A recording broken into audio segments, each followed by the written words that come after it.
Hopefully, I think everything's recording now. I know my voice is. I know your voice is being captured. So Don't capture my voice. that one's really fucking loud, apparently.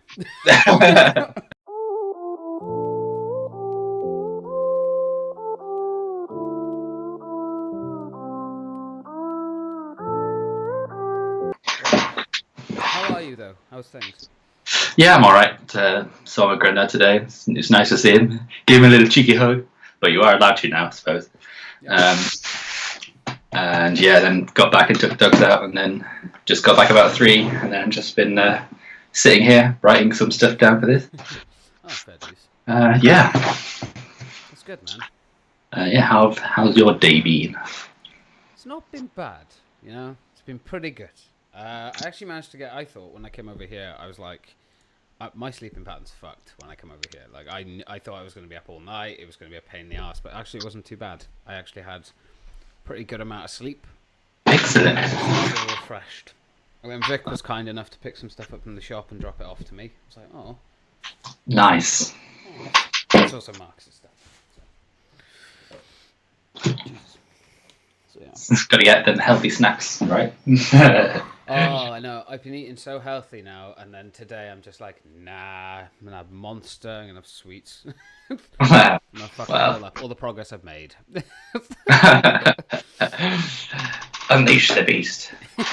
Yeah, exactly. I think it'll be a good time. Hello. If you're watching, thank you for watching. If you enjoyed our little conversation, then hit the like button. It's always appreciated. Yeah. Wait, keep it. As always, I'm joined by Sean. As you know, these are the two people that keep you company for a few hours talking bollocks. Hello. Let's just start calling the podcast waffling shit. We turned into loose man, which is quite good. Yeah. Okay. Yeah. So yeah, it's pretty much the same layout as previous weeks. We'll be talking a little bit about lockdown first. Yep. Followed by the news. Followed by a bit of gaming and films, and then maybe a bit of switch at the end. We got a bit of a switch up this week. We're going to just go into some topics of discussion. So I've got a few, and then obviously if you've got anything you want to talk about too, we can. Yeah. That'd be good. Okay, a tiny bit prepared. Yeah, I weren't prepared to shit for this. Like I had nothing. Hey, I've been writing notes down for about 45 minutes. So. Oh, that's good. They're all fresh. They're all fresh in your mind too. Yeah, I feel like I've got everything down here. So yeah, lockdown. Yeah. Okay, so there's been a few good things this week that have been announced for Wales as well. But what have you got? What are we starting with? Well, I did mention the Welsh thing, but there is. Oh shit! Pardon. That's right. That's what happens when I drink fizzy things for the first time in like a week and a half. July 4th is when hospitality and personal care businesses can reopen in England. So that should be all right. I mean, not that I really miss restaurants and stuff, and Yeah. I mean, takeout is available for most places now anyway, and personal care. I mean, we're sorting this out at some point. So Yeah, that'll be good. The hair at this point is it's pretty bad. I'm not gonna lie. If I could do it myself, I would. I'm not letting my mum near my hair with a pair of scissors. I would shave the sides of my head, but I'll fuck it up. I know I will. Yeah, if you just accidentally got that millimeter too far, it just looks like idiot. Ridiculous hair for like a months and months. But yeah, and Welsh rules are obviously changed on Monday. I don't know if you can elaborate a little bit more. Yeah, so there's a few rules that are changing. Technically, the changes are meant to come through on the 6th of July. So the idea is that we can travel as far as we want for exercise and stuff. But they are changing it so that on Monday we can go and visit like elderly family members, and there are exceptions to the rule for the next 2 weeks. So I'm kind of glad of that, man. I've missed seeing my grandparents. I'll be honest, I haven't really been listening to the rules when it comes to that, but Yeah. it'll be nice to be able to go and see them and actually be able to spend a bit of time with them, as long as they keep the distance. Although it's so difficult, man, with grandparents because they don't get it. No. They come up to you, they're like, "Oh, trying to give you a hug." Like my granddad kept touching my back and stuff. I'm like, My back. I'm like trying to dodge him like Neo from the Matrix. I'm like, you can't touch me. But yeah, no, it's good. I'm glad they are implementing these changes because I think slow and steady is the best way to do it. Yeah, Wales have been seemingly a lot more careful than England with that regard. I believe they're opening some non-essential retail as well on Monday. Yeah, which I thought was cool. I think that's a good as long as the retail can stick to the rules. I think it's fine. Yeah, I think the economy. I think we're like the furthest the UK has ever been in like financial debt now. I think it's gone up by 100.6% or something like that. Something mad. So it's like the biggest financial crisis that we've had in the UK since like World War Two. yeah, So I think it's a good thing. I think it does need to happen, but as long as people stick to it's that thing, isn't it? It's just stick to the rules. It's fine, whatever. yeah.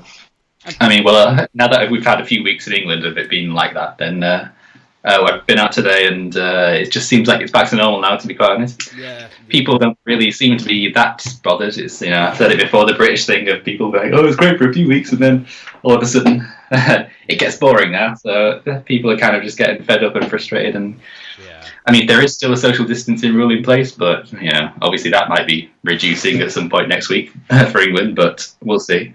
I think it's going to be an interesting thing to see how having these little bit of restrictions like sort of lifted, how much respect people are going to give to this stuff. Like, are they going to be respectful of it? The fact these rules are now okay, like there are more things that are okay now.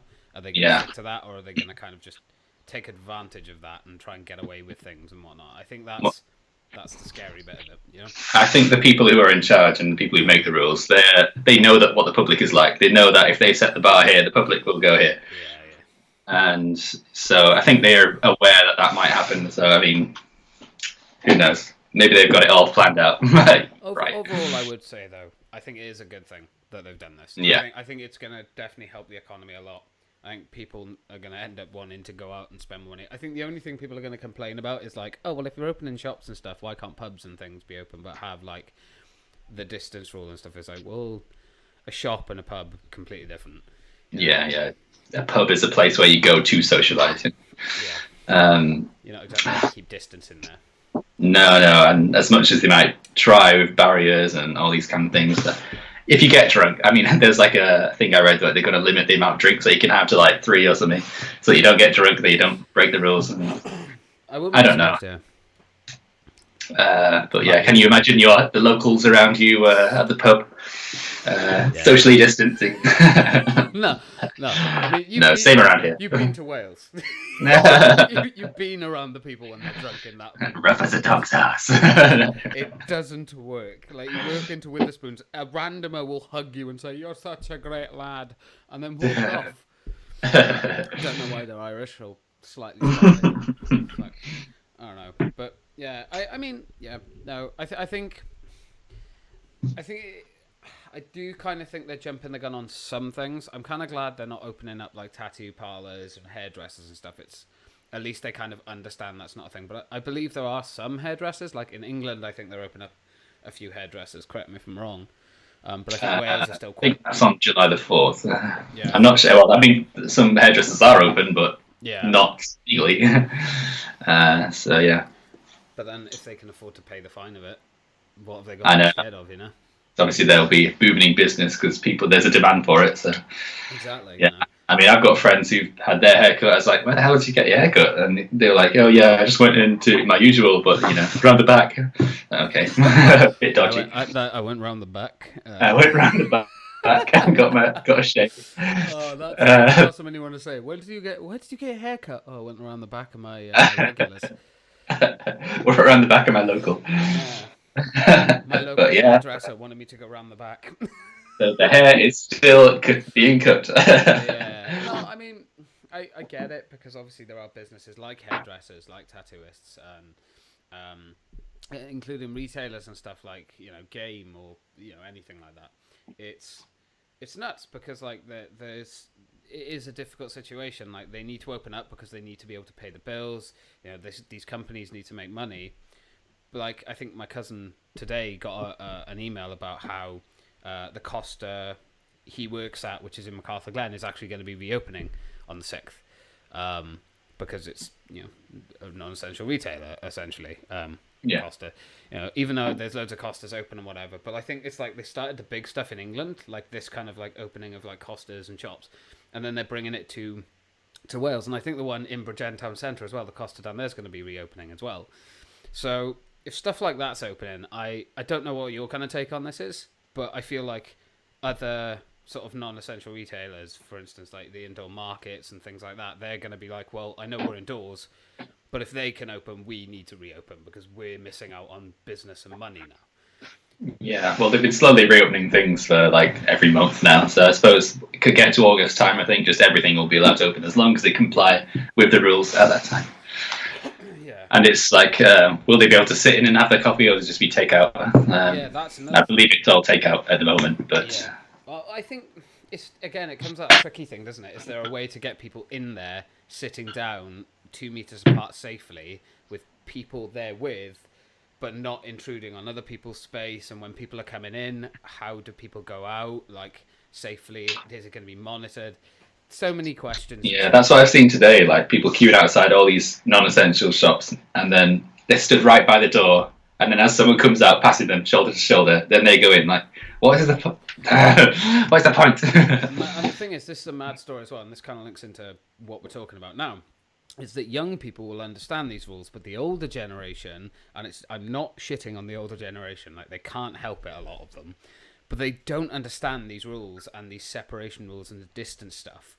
Like when Vic was in the shop, like when she came to drop the stuff off to me, she was talking to me about how this old woman was right up her arse, basically 24/7 walking around shop, and the only way Vic could get her to get away from her was by making a scene and getting really annoyed with her. And she was like, I didn't want to, but this woman just didn't understand why it wasn't okay, and none of the staff were helping her either. No. So it's like, I think there must be some kind of underground rule where everyone just doesn't care anymore. I don't know if it's that, or if it's like, oh, they're old, they don't. Yeah, that's maybe even that. more fucking important because the older generation are the vulnerable ones. So it's like, it's that's the thing that kind of makes me think I don't want places to open up.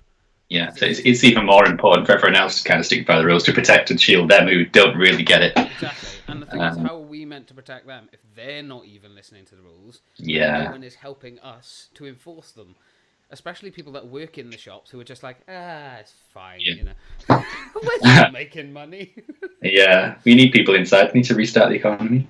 But yeah, you say about young people, although near me, last weekend, there was 2 raves that I went on in Manchester. Right. Outdoor raves with hundreds of young people gathering. A girl was raped. 2 people were stabbed at these things. Jesus. And yeah, so apparently it's the same again this weekend. Bloody hell. Oh, they've already planned that's going to be the same times this weekend. Yeah. Like, oh yeah, I shouldn't really laugh at it, but like this is the problem. See, is that. And it's such a tricky topic to talk about, especially with everything that's going on in the world right now. Is like, either the police need to be a hell of a lot more aggressive with their methods, or they just need to just start finding I'm surprised, this track and tracing thing that was talked about earlier this year, that got trialled in the Isle of Wight. That's now being said that's not going to be ready till next year, 2021. By that point, it'd be no fucking point. I feel they tried to blame Apple, was it? I feel like they're going backwards, not fucking forwards. I don't get it. I just don't get it because they were making so much progress, and now they're going, fuck the progress. We need to open up and. You want to rave? You rave, man. Oh, what's that? That woman's complaining about a man. It's fine, man. I don't get it. It's ridiculous. And the track and trace system they have now, it's like, oh, great if you're not doing anything apart from being with people you know. But if you're sat next to someone on the tube, how do you know their name and address? Yeah, well, you just meant to turn to him and be like, sorry, I'm next to you on the tube now. Can I have your just name, in case your address, where you live, your parents' numbers and addresses? So, why do you want to know? Just in case I give you coronavirus. Come after you. So, no. If it was me sitting on a thing and someone had to use the tracking and tracing thing, they were like, oh, well, since I've sat next to you, can I have your name, your address, your number, whatever? I'd be like, no. Yeah. You can't. I don't understand how that's, I think, why it's taken so long for them to do it. That's where the app would have come in handy for that kind of thing. I think it failed as well. I think they didn't actually tell us how the app went on the Isle of Wight. I can't remember if it's the Isle of Wight or the Isle of Man. But one of them. They never even talked about it afterwards, man. It was nuts. Oh, hi, Mark. Yeah. You got off the phone? Yes, with Oh, did you tell her about your battery? No. Marcus, pull up a pew. Pull up a pew, dog. Meet my cousin. Hello. Yeah. What were we talking about? The app. Ah, yeah. Tracking and tracing app. Apparently, they said the Android one was working all right and it tracked distance a bit better, but the Apple one did not track distance. So apparently, Android is working. So now they're handing it over to Google and Apple to Make it better. develop the app. So that's why it's going to be ready in winter or next year. The tracking and tracing app that supposedly was meant to come out this year and never did. Tracking and tracing. Yeah, so with the coronavirus and stuff, they were going to bring out the tracking and tracing app, so you could like track who you've been around and stuff, and it would give the data back. Oh, and it failed, and now they're like, we've given it to Google. They'll fix it, right? Oh, fucking hell. This is why I need to do an episode of this with you. Chinese Some of the this military shit. for a reason. Bloody hell. But yeah, no, I mean, I hope they get something in place, especially since they're opening stuff up. I mentioned how like you had a message off work and stuff, how you're going back. So like, I don't know. I feel like there's a lot more work that needs to be done, but they've kind of run out of time. Like they were kind of putting it off, like, it's fine, we've got plenty of time. Time and patience, yeah. Yeah. Especially with So yeah, next thing, a UK-based study found a steroid treatment, dexamethasone, reduces mortality rate by 20% when treating coronavirus. So that's promising news, right? Yeah. And it's UK-based. Woo! Look at that. We are the best. Yeah. I think with this new drug that's obviously been released and stuff and is meant to be coming out to help sort of deal with COVID-19 and all that, I think, I don't know, it's only like helping with the mortality rate. It's not really doing anything other than that. So I feel like there's a lot more work that needs to be done on it. Like giving it to people is one thing, but you've got to think about the long-term effects and the after effects and stuff as well.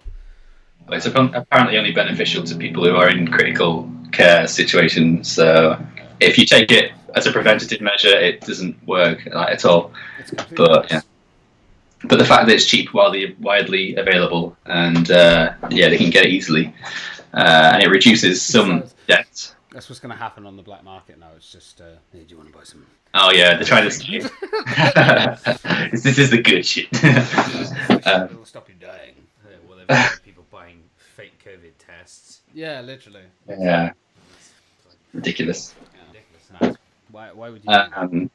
And yet, I suppose the last thing which I have is reducing the distance from 2 meters to 1 meters. Like, do you think that is a good decision based off the World Health Organization's advice? Reducing the distance from 2 meters to 1 meters. Like Boris tried to push this through and it failed. It got pushed back. They were like, "Are you having a laugh, mate?" So, I don't think they should. Not yet, anyway. It's not the time to be. I mean, people don't listen to it anyway, as it is, and you lower it to 1 meter, people are just going to push their luck and be like, fuck it, why not? I mean, the issue inherent here is that in Britain, you can't label someone as an expert because everybody already thinks they're an expert on the subject matter at hand. What are you talking about? I am an expert. When anybody goes to the spa. So much I'm going to have to be like, snip, snip. Bleep, bleep. Yeah, literally. But no, I mean, as for the 2 meter rule, I think there's a lot that comes under it as well. Like, if you're going to lower the 2 meter rule, then you may as well open up pubs, bars, and stuff like that. Because they've said if they could function on a 1 meter rule, they could function on that. They can't function on 2 meters, but they can function on 1 meter because it's even less space, it's safer, it's easier to maintain the 1 meter than 2. So if they were going to lower the 1 meter, they may as well open up pubs and bars and stuff as well, because that's essentially what you're allowing. So, I mean, I think if they want to do it, they can. I know that the R rate now is between something like, I think it's an average of 0.7 in the UK. So, I mean, fuck it. They've already started to say that they're going to open non-retail stuff. So, yeah, with all the riots and stuff that have been going on, well, the riots, the protests that have been going on. We should have seen a spike by now or in the next few days, and if there isn't, then just open it all up. And my God, my dog has broken wind and it smells atrocious in here. But the dog is let ripped and it stinks. Like I was just trying to not breathe through my nose then, but it's right. Is there anything else on lockdown that you wanted to add? I don't think it's so much on lockdown. I did have the I think the only thing that I've got left now. Oh no, I've got two things actually. The first thing, because it was in the news, was the fact that Little Britain and a number of other, like Little Britain is basically being targeted to have its show basically ripped down completely and never shown again because of the Black Lives Matter movement, the fact that blackface was in it. Both the main cast have come out and apologised as well and said that their jokes were insensitive and they won't ever do something like that again. I think they actually did a nod to it when they did that. You remember that sort of short of Little Britain they did because of the COVID-19? The one where they were dressing up as ladies and went, "I'm a lady." And went, I don't think we can do this. Yeah, I think they kind of made a nod to it there. Like they know that their humour has changed and stuff. But even with the changing of shows, because Gavin and Stacey was also told they wanted that to be chucked off and removed because of certain characters in it, like Chinese Alan and I think like the extreme. The mother described one of the characters as the big black fella. Because of that, people want it removed. I mean, personally, I think it's fucking ridiculous. I mean, it's a part of comedy at the time. Okay, maybe it's a bit insensitive. But, I mean, that's the really extreme side of it. You know, they didn't put those in there to be racist or offensive. It's kind of getting to the point for me where it's like, you're trying to censor the past, but if you censor the past, then there's nothing for the future generations to learn about what we shouldn't do. Yeah, we talked about that last week, Yeah, last week we said something about if you can't really take down the statues, but more like put a plaque next to them explaining what it is this person has done truthfully, and that people can learn from it, you know. I think that's the thing, is you have to be able to learn from your past. Like at the end of the day, there's plenty of comedians, there's plenty of people that have done things or made a joke or made a show which, I mean, Christ, there's plenty of Disney things you could point out from the past that would wreck their career today. Like the entire Disney in that case, if you're taking shit like that, don't get rid of Disney, because they were one of the most racist motherfuckers back in the day. That's essentially what, to me, it kind of sounds like. You know, you're taking, just because something was done in the past, oh, they have to be like that forever. It's like, no, people change, people evolve. That's part of that's also part of what the Black Lives Matter movement is for people to take it more seriously and be like, hey, this is a conversation we've been having for a while now, but enough is enough. We can't just kind of push it around or push it out of view anymore. It's something we have to look at and focus on and fix. Yeah. But yeah, no, I think it's a bit silly that they want Little Britain and all that taken off. But I mean, statues I'm not too bothered about, because I never actually realised that there was a statue like that in Brighton. I mean, who looks at statues anyway these days? But yeah, when they start to take down music and films and all this stuff that is now just escalating, it's just a bit like, you know, come on now. It's getting a bit silly. If we took down everything that was offending someone, then we would have nothing left. So. So, yeah, well, not everyone's done something shady in their past or said something or other. You know. I know I've made some questionable jokes. Really? And stuff. I make questionable jokes every day. That's like my career. Yes, that's how you live your life. But yeah, I think I got one more thing, which was there's one food factory in England and two in Wales that got shut down because they had massive COVID-19 outbreaks.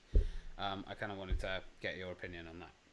Because it's one of those things, they got pushed to open it back up because they were running out of products for meat and stuff, and because they got pushed to open it up, three of the biggest factories actually got shut. That stinks. got shut down because Monster and bull semen, my favorite. because they were pushed to open it up, they ended up having outbreaks in them. Is that kind of something that we should be looking at and going, well, that happened in such a small area? Is it going to happen if we're trying to push everything else out?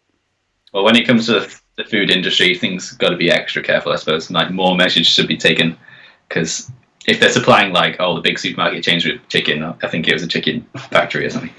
But yeah, there shouldn't be outbreaks there. There should be a super strict hygiene there, and maybe it's inevitable, but yeah.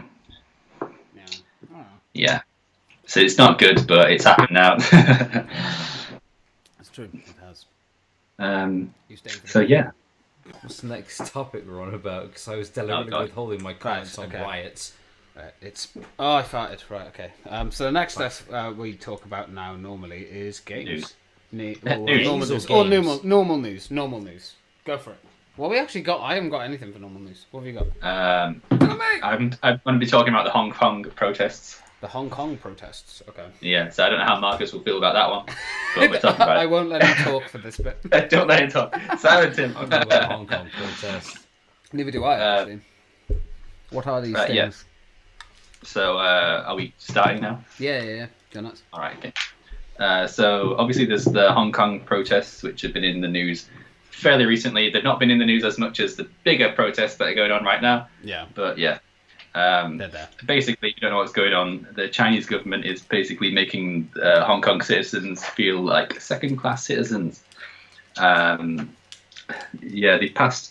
Chinese government passed a bill to allow extradition to mainland China in kind of criminal aspects. Until 1997, Hong Kong was ruled by Britain before it was returned to China. They had a separate jurisdiction where they allowed freedom of speech and assembly in Hong Kong. The bill was withdrawn due to the recent protests, but violence continued.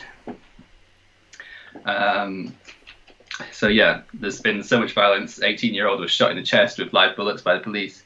Protesters from both sides set on fire. Jesus. Yeah, it's been horrific, like the brutality there. And we haven't really heard much about it. Yeah, well, I'm not surprised. China has a habit of keeping things on stum. So the point of this, I suppose, is there's more than just one house on fire right now. I don't want to take away from the Black Lives Matter movement, but where is the public support for these people? Yeah. Could it be because there's a lot of businesses and a lot of money in China? China. Who knows? China. Just act like Trump.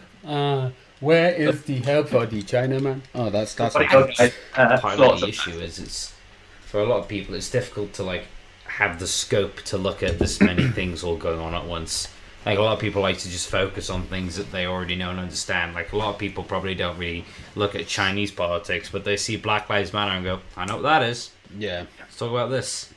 Yeah, I think it really is just that simple. Yeah, I think it's just that it's tricky because the thing is, stuff one set of people are going to be protesting about is not going to be as popular or as well known as other things that people are protesting about. Like, but every protest is important. It matters. It needs to be heard. But the other difficulty they have is that it's in Hong Kong, and although I'm very aware of geography of it all and whatnot, but China has a huge reach that goes over to Japan, every kind of continent in that area, because they just do. They're the other law that was changed that they were trying to push.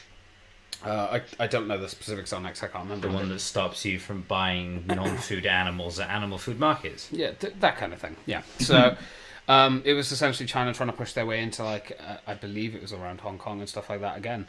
And they were kind of like a big backlash. And obviously Boris came out and said there's going to be 3 million people that can come over to Britain to be safe and whatever. And China were like, we not like you. So it's I don't know. It's tricky because I think what the issues that they're protesting for are seriously important and they need to be heard and they need to be talked about.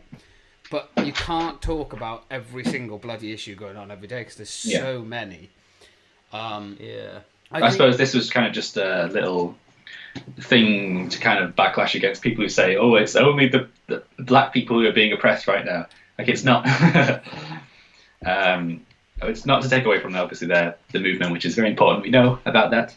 We've spoken about it in previous weeks. But definitely. Yeah, there's a lot of people being oppressed right now, and yes, Hong Kongers, we are on. We are thinking about you right now. We are.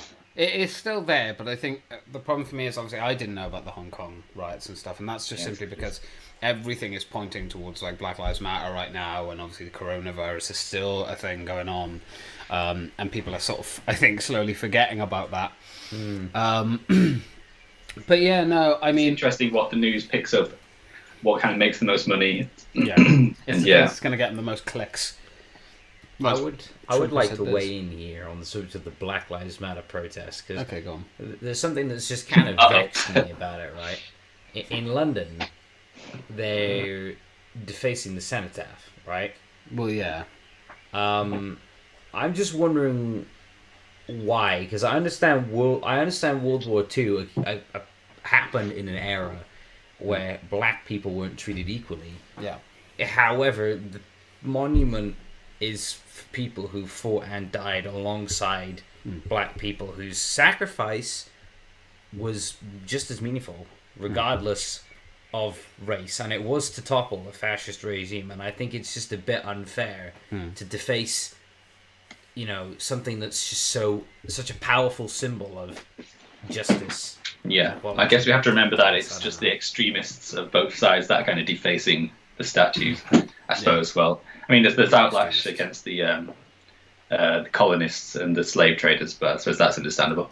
I think another big thing, a part of it, is also being educated on it. I think it's stuff like people hear like one side of it, but they don't know the rest of the meaning to something as well. It's like how we talked about certain statues that were getting ripped down and stuff. We were like, we get it.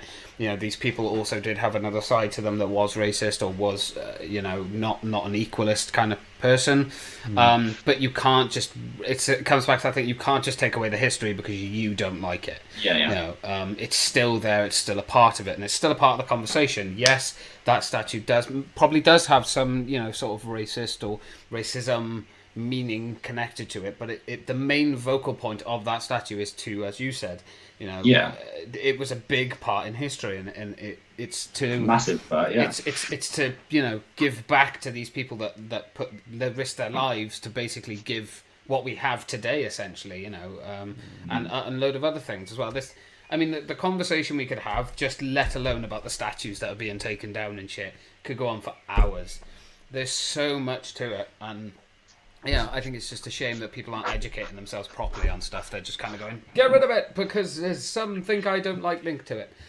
Yeah. I think that's the biggest shame of it all. I suppose I'd just point out, like the 90% of the protesters are peaceful, and you only pick up on the people on the news that are trying to tear down these things. And I don't think like attacking World War II statues and stuff like that, they're not the people who are trying to push this whole movement. It's like the extremists of the movement. I mean, there was a far right campaigner or something. He pissed on a police grade or something. It's like disgusting on both sides. So. Yeah, absolutely. I think that's the thing that needs to be part of there as well, is the fact that the news is focusing on this 1% of people that are acting like jackasses.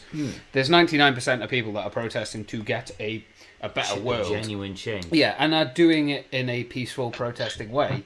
It's just these 1% people, unfortunately, that the news is like, we need to report on that. Forget about the nice people. Go for the bad people, because that's where clicks come from. And it's like a one-sided argument then constantly about good and bad. We can't talk about these nice people who are saying, I really don't like the way that police officers are killing black people for no reason.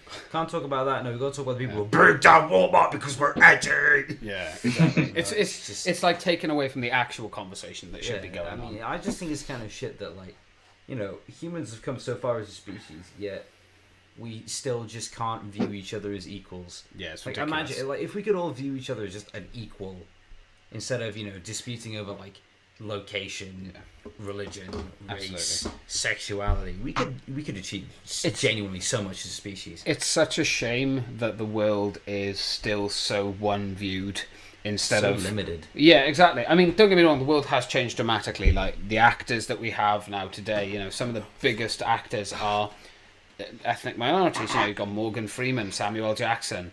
But and even slowly, there are other minorities and ethnic minorities that are coming into the limelight. There's actors in Doctor Strange that are really well known that are from China and stuff as well. It works out really, really well, and it's getting better. But unfortunately, that message is being pushed away because people are, like, as you said, destroying property and shitting on the movement, essentially, which is meant to be helpful. Instead, they're taking advantage of it and going, I can get a new motor or a new fucking TV or something from looting, Yeah, I read something, I don't know how much merit is in this, it's purely speculative, but like the actual leaders of the Black Lives Matter movement, they're like completely, they're like a different kind of strand against the whole like supporting black people. They're kind of like in it for the business and the money side of it, and they're going to push that agenda no matter what. Yeah, so I don't know. Yeah. But yeah, that's just speculative. That's not a fact. Yeah. I think that's it. I don't think there's any more for Yeah, that kind of that's stuff. it for what I've got for the news anyway. Yeah. So on Shall to we the move next on to games? gaming now. So gaming stuff. Anything that you've been playing this week, Sean? Anything that's Well, I've been playing. Fuck. Before we talk about the big gaming PlayStation event, I suppose that's been happening. I suppose I've been playing a lot of Dead by Daylight. Dead by Daylight. Yeah, it's essentially you can play as the killer or you play as the survivor, and you can go around preparing generators and trying to escape basically. And they recently released a new Silent Hill update, so you got the Pyramid Head as their killer now. So that is pretty cool. What's your kind of take on Dead by Daylight?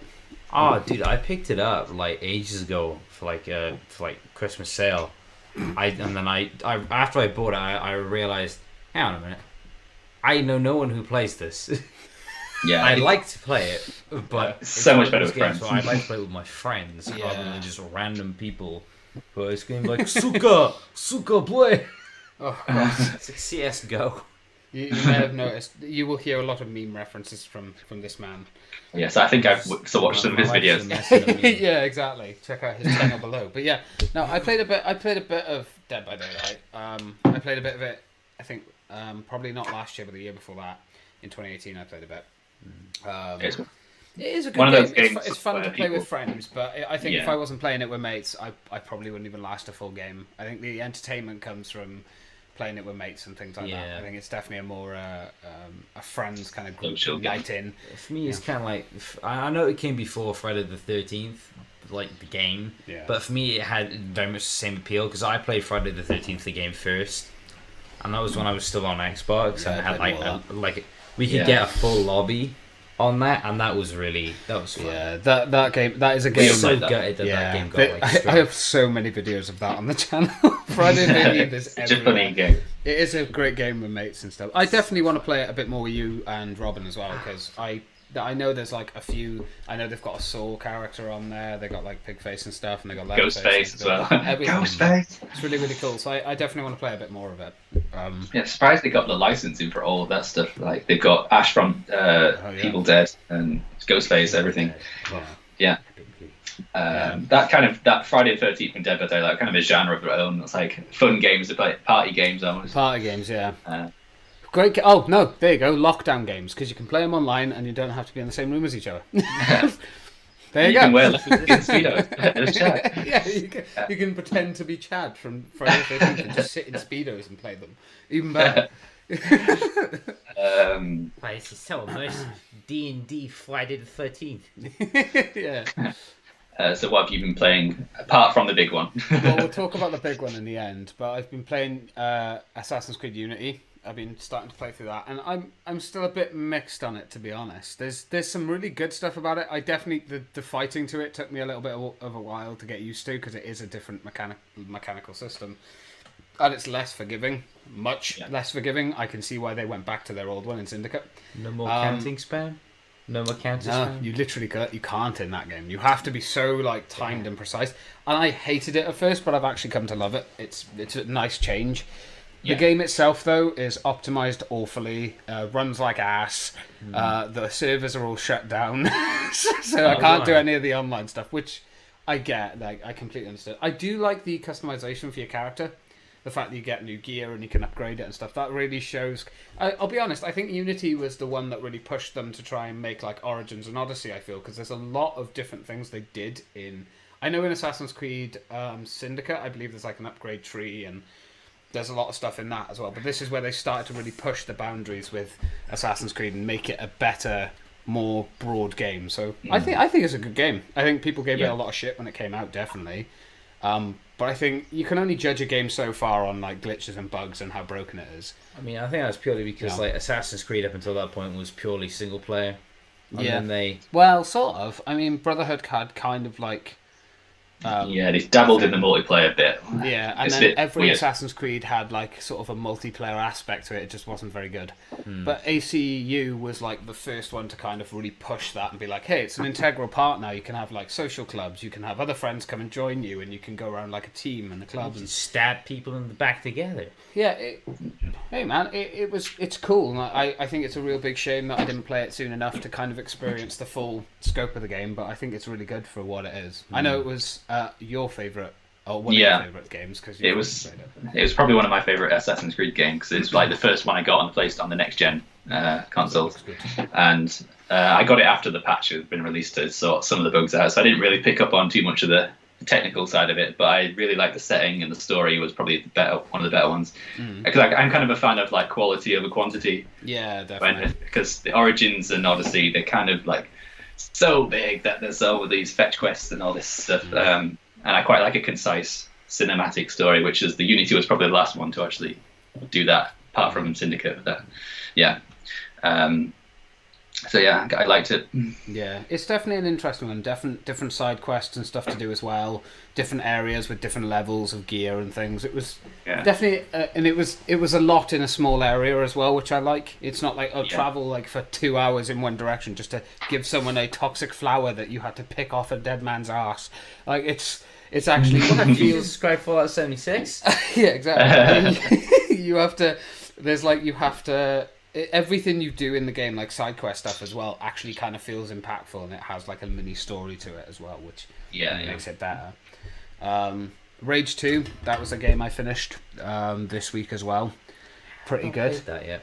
Pretty good. I know it's a game that no one asked for because no one really liked Rage 1. I liked Rage 1, to be fair. I thought I loved it. But if you're going to play Rage 2, I would say you're not playing it for the story, you're playing it for the gameplay. Like, the story is lackluster, boring, and basically is non-existent. But everything else about it, like the fighting, it has a Doom Eternal vibe to it because you can tell how they designed that one. 'Cause for those of you who don't know, it's Bethesda again, and I believe id. Oh, dude, it just works. Yeah, no, it is. It's like there's so many different. Like if you look at gameplay from Rage 2 and then look straight at Doom Eternal, you will see the similarities in the gameplay with special moves and like ripping people's limbs off and apart and stuff. It makes sense for like you can see they were testing stuff in Rage 2 to put it in Doom Eternal. But is there 16 times the detail? For fuck's sake. 16 times the detail. Is that Todd Howard? 3 times the size of the Fallout format? Whatever the hell he said. Double the size Hey, of Fallout the 76 format. is good now. I feel like it. It's okay. I'm just saying. I definitely think that at least they've worked on it. So Fallout 76 is better than it was. Absolutely. Haven't played Wastelanders patch, can't comment. I would say it is pretty Like good. I said, my entire gameplay of Fallout 76 consisted of me doing a jumping puzzle for 5 hours and then leaving the game forever. Yeah. Well, That may not be what the developers intended for that. Yeah. Although the last game that I want to talk about is a game called Control, made by Remedy. I'm actually not going to say too much in this because I'm actually making a video on it as we speak. Mainly because. I'm going to preface this by saying I love Alan Wake, hence why it's on my hand. I love that game. I'm looking forward to the second one. The second DLC for Control I'm looking forward to. Control itself, the game looks great. It runs actually really, really well. The destruction in it is outstanding. Been talking about getting that, but I just... I've seen more fucking emotional acting from a main protagonist out of Kristen Stewart from Twilight. Seriously, the main protagonist in Control doesn't fucking look like... It's just constantly monotone. There's nothing to her. And I don't think it's the actress's fault. It's just the way they've... Everything else, like every other character, kind of looks good with the graphical faces and stuff. Like, but the main characters... I guess constantly just fuck all else. Mass Effect style, or like, seriously, Mass Effect. It's not great. At least it's not Mass Effect Andromeda where their face extends like 3 times the dimensions of like the universe. But yeah, no, Control's a good game. I would say to people, play it. Definitely pick it up when it's on deal though. Don't pay full price for it. It's not worth full price. And the story is just, it's so all over the place that you can't really understand it. And I get where they were going with it because it is an interesting way of telling a story, like backwards, kind of like The Witcher did with the series. But Pulp Fiction, the game, kind of like Pulp Fiction, like interlocking and shit. But it just doesn't work. It falls flat in the face. It's not very good. Yeah. So, and it's also fucking repetitive. Go to this area, kill about 30 enemies, and then do another wave of 30 enemies, then another wave of 30. You're not the classic Doom. Don't try and recreate the classic Doom. It doesn't work in the 21st century because it's fucking boring. But unless you do the Doom 2016 way, / Doom Eternal way, where it's just ridiculous. yeah, but then the difference is that every location looks different. That's true.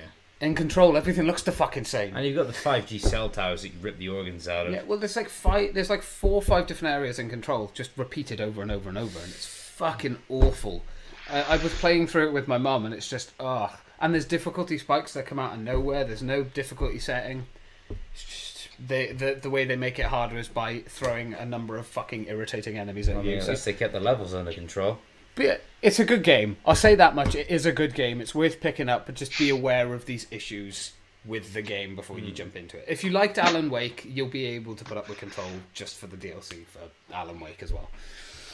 But yeah, Nice. any gaming things you want to talk about? Marcus, or- Well, I mean, and my potential? entire gaming career right now consists of For Honor, Hearthstone, and then recently I picked up a new indie game called Hard Space Shipbreaker. That's actually quite relaxing as a game. Chill game. Yeah, you know, gameplay is pretty same. Except for when you forget to depressurize the airlock and then cut it open, and then it projects the airlock at you, sending you and the airlock into the deep reaches of space. Not epic. Not a lot of oxygen out there, as I discovered. But it's pretty satisfying. You just cut ships apart, sell the shit, and try and get out of your debt to a corporation. Kind of like a simulation game. Oh yeah, very simulation. Like honestly, it's got like the craziest space physics I've ever seen. Oh, fair dues. Like it's so freakishly accurate. Oh, nice. You have to pull reactors and shit out, and as I learned, don't try and take it out of the airlock because it melts down and blows you and everything else to hell. High heaven. Yeah, it doesn't work. Oh, fair dues. Anything else for your end, John? Just briefly mention your favourite game, Division 2. Division 2. They Go on. recently released a title update. Was it 10, was it? Or 11? T10. It's added no new content, and I sent you a message about it, like, oh, I'm so excited for this, it's got nothing for us. Yeah. And they had a little oopsie as well. Oh, when they, a fucking little, massive. Fuck off. just stop. Just stop making. Yeah, so when as soon as they did the update, people bought the next season pass, and they accidentally got all of the rewards from it. Yeah, all 100. So now you don't even So need yeah, to play that was the a game. little bug. So yeah, Division 2 can be put on the back burner for a while, I think it's safe to say. I watch a game. I highly recommend people go and check out the channel Born to Game. He talks about Division 2 very passionately, like me and Sean, because we do love the game, but it's just the developers are assholes. It had a lot of potential. That game still does. If they could fucking just hand the IP off to someone else can fix the game. But I mean, like, I played the first Division and I really enjoyed it, and then things just started happening, and I was like, why? Why would you do that? Yeah. I think I can't remember what it was. It was something to do with the Dark Zone. There was like a build on, I think, I can scarcely remember. It was like a security build, which basically made you like unkillable or something. that's still a problem. Super spongy. Like, Still a problem in Div 2. Like me and the amount of times I've gone to Dark Zone just to go and do a mission or to pick some stuff up or whatever, or do like a challenge in there or whatever. You bump into someone that just wants to kill other players because they're dick. Yeah, you can't balance PvP in that game. It's impossible to kill them. You just can't kill them. They just one shot in you constantly over and over, and you're like, what the fuck? And then they start nerfing guns that no one uses. It's like, why are you making guns that no one uses worse? You should be encouraging them to use those guns. Comes out the patch now, just like at the start of the game. Nerfed, too strong. There have been things as well. I think something that really annoyed the community, and Massive have tried scrubbing this from everywhere. But supposedly the new raid gear that you can get. So by doing the new raid, there's like a certain weapon and 2 pieces of gear that are linked to the raid. Someone just got them in the general loot pool, walking around and getting them, and it's like, I thought they were a great exclusive. How do you fuck up that badly? This is the thing as well. I'm just going to throw this out there, and then I won't talk about Div 2 anymore because I can go off on them for hours. But Do not. If anyone who's watching this, if for some reason like you like the Div 2, you like Massive, whatever, if they tell you that the seasons are free, they're fucking not. You have to buy Warlords of New York to do the seasons. That is not free. That is a £25 expansion you have to pay for to be able to access the seasons. The seasons are not free. And then you're paying another £10 on top to be able to get a premium pass. Like, fuck off. That is just money grabbing at its finest. Battle passes. Exactly, yeah. No, it's I ridiculous. can't wait for the Minecraft Battle Pass. I reckon that's going to be amazing. Well, they've got Minecraft. Go and play Minecraft Dungeons. Apparently, that's really good. I've heard mixed things about that. I'm honestly waiting for Minesweeper remastered. But yeah. Oh, last one that we were going to talk about. Unless you got something else, Sean. Is there anything else with Div 2? No. Nope. So, Last of Us 2 released. I stayed up Yes. until midnight to play it. Admittedly, I've only played 5 hours of it, and I will say this much about it: it's clearly made for PS5 and Xbox. Well, it's not going to come out on Xbox, but it's clearly made for PS5. Absolutely, the game still looks incredible. I'd say probably one of the best looking games ever created to this day. But you can tell they've pushed it so much that when the PS5 comes out, that game is going to be off the fucking charts. Like, Yeah, I've only played 5 hours of the game, but it's insane. I have a feeling that this game was like. I have a fear that it's so overhyped that it may not live up to everyone's expectations. It's apparently very divisive. I mean, there's some things that happen in there that people might not agree with. yeah, definitely. But, it had a full house of 10 out of 10 like critic reviews, which is like almost unheard of in the gaming industry. Like people are accusing the critics of being paid off and all sorts. Crap. I mean, it may have been shown to be not true, but like people still have their speculations about it. I think people are either going to love or hate this game. That's kind of what I've come to. Because when I was playing it, and as I said, I've only done about 5 hours of it, and that's story-wise because I've come across 2 open world areas as well, semi-open world areas. So I would say I've seen about 2.5, 3 hours of the story. And just in that 2.5, 3 hours of story, I think it's going to be very much a case of within those 3 hours, you're going to know whether or not you're going to like the story or the game. There's a number of things that happen just in that first little section of the game that are going to make people go, holy shit, okay, they're really pushing this, but it works. It was quite like that with the first one as well. Like, I think that was more shocking with the first one, because in the first one, obviously, Joel's daughter dies straight away. I mean, if you haven't played the first one, it's been out for 8 years, get a grip. 8 years? What? Yeah, no, seriously, it's been 8 years. How long has Last of Us 2 been in development? About 4.5, 5 years. Oh, I'm glad they took their time. Like, literally, yeah, but that's Naughty Dog for you, and they will craft something to this. Mwah. But with this one, they've definitely pushed it a bit further. There's, I think, I'm not going to spoil anything, mainly because I want the game to be out for at least a month. So in another 4 episodes of our podcast, then I'll talk about spoilers and stuff. So it gives people time, or maybe I'll like do a separate little talk with Sean and you maybe about it. But it's very new. It only came out yesterday, literally. As we're recording. So I would say. Definitely shocking. It's got that Walking Dead factor of when Negan came into it. I'll say that much. That was either loved or hated that moment. Yeah. It's very much the same with this game. You're either going to look at it and go, "Holy shit, I love this," but I hate it at the same time. But you love it enough to just carry on, or you're going to put the controller down and go, "Nope, don't like where they're going with this. I don't even want to look at this." But yeah, no, I love it so far. Not a single complaint. I think I've come across one bug, which was that it was telling me that an area I'd searched had been searched when it clearly hadn't been. It took like an upgrade off me, but that was one thing out of the 5 hours I've played of it so far, and that was pretty decent. That's not too bad. I was still right next to the area. Considering it launched on Friday? Yeah. That's pretty good. So not a single graphical glitch, and for a game of that size, magnitude, and graphical look, I was going to say that's insane. That's better going than Fallout 76, but we all already knew that anyway. 16 times the detail. To be honest, I think I could probably code a game by headbutting my keyboard like 80 times and it would have less bugs than Fallout 76. Within 2 minutes of leaving the vault, I found a Mirelurk stuck in the floor. I mean, come on. Not to give Fallout 76 too much shit, I think they've done a better job than Massive Entertainment, but that's just me. And they're apparently bringing out seasons next as well. Yeah, they'll probably. Fallout 76 will have seasons soon. Dude, you could make a top drums deck of I think shit games. I don't know. We'll end the games discussion on this thing, right? With Fallout 76, because it is very divisive. You either love it or hate it. I'm actually not that bad. I like the game now. I know, Sean, you've grown to like it as well because of Wastelanders and stuff. If they brought out a sort of pass kind of thing, but did like a free one with maybe 25 levels, maybe not the greatest of things, but a few like skins, maybe like some crafting gear and stuff you could get in it. Would you get it? Honestly, just to maybe spice the game up if it made it a bit more interesting, because that would help. Think about it. That would fix the grindy problem of it, because you'd be getting crafting stuff from that.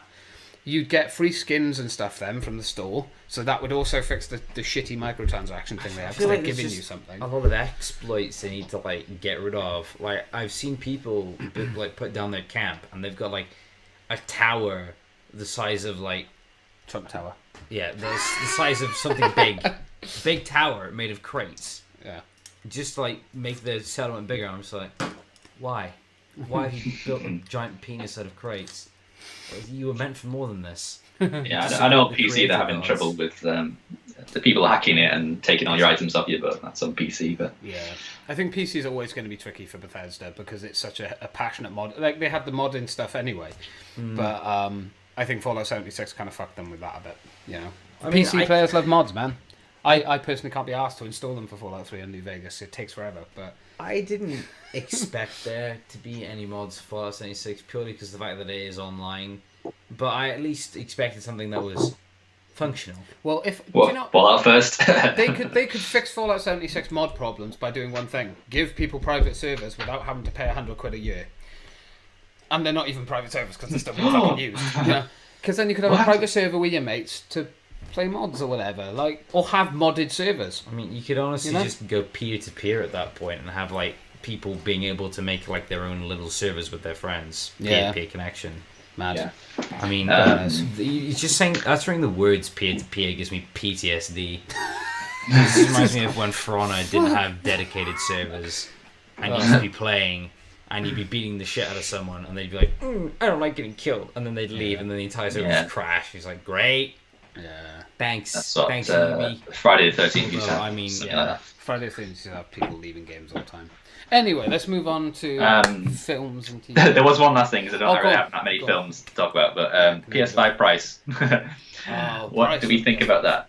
So, what is the price of it? Because I saw a rumour going around that it was going to be $699, which I think, looking at the specs and stuff, I think is pushing it a bit. But I said this to Sean last week. I think they did that again as a publicity stunt, like they did with PS4, to see how people's reactions were. Because when the PS4 price got leaked for the first time, they lowered it by like £100 because they wanted to see what people thought. So I think they did that again. That's just a speculation. There's no fact in that. There is no proper price that's been released. I think Amazon had it on pre-order for like $479. Yeah, $479 for pre-order. That's not too bad. And then £100 less for the digital. Go. Fuck out of here. Split out. Shoo. Get the fuck out. Thanks for joining, Mark. Yeah. Love nice you. input. Oh, that was nice to have my cousin here for a little bit. I'll have like a proper one with him or something at some point. But yeah. It's spontaneous joining. Spontaneous addition. Well, we've always wanted to have more people on it, so. There you go. Start with the family. Keeping it in the family as you do. Where's my sister go? Yeah. Cool. £100 less for a disk driveless one. So what do you think? Is that like too much? I fucking called it. I said they'd make the diskless drive one cheaper. Yeah. Called it. I knew it. That's the only reason they've done it. Is because of that. Yeah, with the diskless one, they're kind of guaranteeing that you're a lifelong customer of buying it directly from them at full price at release. Yeah. So hold on, they've lowered it by £100. Well, that's what the rumor is. It's not been properly discovered. I don't think they'll lower it by £100. £25 to £50, I think, probably. According to the Amazon listings, it was £100 cheaper for a digital. Apparently, something about Xbox being like £200 for like fuck. I think that if they're selling it for 400 and what was it, 79. 479. That I believe is nearly the same. Is that cheaper than a PS4 at release? I don't know. No, PS4 might have been 400 quid, so it's like slightly more expensive. Yeah, That's surprising to me because I thought it was at least going to be a minimum of 600 quid. Like, but they can afford to sell it at a bit of a loss if they know they're going to make it up on the game. yeah, exactly. Well, I think that's the thing with it, isn't it? It's kind of like what they did with what was it? The PS Vita, the PS3. Yeah. They had to end up selling like everything off. It was PS Vita, I think, but they had to sell everything at such a discounted price they lost out on money. I think companies are starting to realize, hey, we can sell this and basically make no profit off it, but the sheer number of people that are going to buy it will make a huge profit anyway. Yeah. Plus, the exclusives they've got for PS5 are insane. Yeah. People are going to want to see the new Horizon. They're going to want to see the Spider-Man stuff. They're going to want to see like all the other games that have been announced and that are going to come out. And I think they're going to be able to pull it off quite well. Yeah, because PlayStation isn't just the console; it's a whole brand. It's the games, it's the films, they've done essentially what the Xbox One did, haven't they? They've gone, hey, we're like an entertainment system now. We're not just gaming. Have a controller. They've got the controllers. It's the extra storage. It's everything. Yeah, no, it's good. The console is just the entry ticket, basically. Yeah, no, absolutely. I think it's cool, man. I think if they sell it for that price, I'd be shocked, and I would absolutely pick one up on release because that's a shock. What I would say to people though is like, if you're not a big gamer or something, don't pick it up on release. Wait about 3 to 4 months. They tend to start bringing out. What they do is they if you look at like the serial codes on the back of your consoles and stuff, if you have like an old PS4 that came out right at the beginning and like a last gen before the PS4 Pro, you'll see the serial numbers different at the beginning. It's because they bring out different versions of the same console, which is slightly better. So if you're not like that person who wants to pick up one on release because you know you're going to have games for it and stuff that you're going to play the absolute shit out of, or you've got like a 4K telly that it'll work with or whatever, I'd wait about 4 months and you're guaranteed to get a better version of that console then at least. Yeah. So your money will be well spent then. It's not like I'm just going to throw it at the wall, you know? Yeah, the first people to get them are always the bit of the guinea pigs, really. Oh my goodness, I'm sorry, sir. I'll tidy my shit up. So yeah, that's the gaming. Yeah. Oh. Okay. Well, I didn't actually know about that the PS5 leaks and stuff for the price and stuff. So that's pretty cool. Oh, there's been so many leaks. Like I don't really want to put too much merit in any of them, to be honest. Yeah. But I think I've always had my my suspicions of it being $499 around about that. So that's quite surprising to me. I obviously thought it was going to be a lot more expensive, but if it is that price, then absolutely, yeah. I don't think they can make it too expensive because they need to get everyone to have these consoles. If they want to sell them, you need to make sure people can kind of afford them. Especially if the games as well. Like I can only imagine games are going to get more expensive again. So yeah, no, that's fair. So we're going on to films. Demographic they want to sell it to is like they're going to have to be able to afford it. Yeah, like some 10-year-old, like I've got £20. That's not enough. That's not enough. Go home. Go get your mother. So yeah, we can move on to films if you would like. Yes, I don't have any more gaming stuff, so absolutely. I don't have any more gaming stuff. I don't really have any films to talk about because I haven't watched it this week.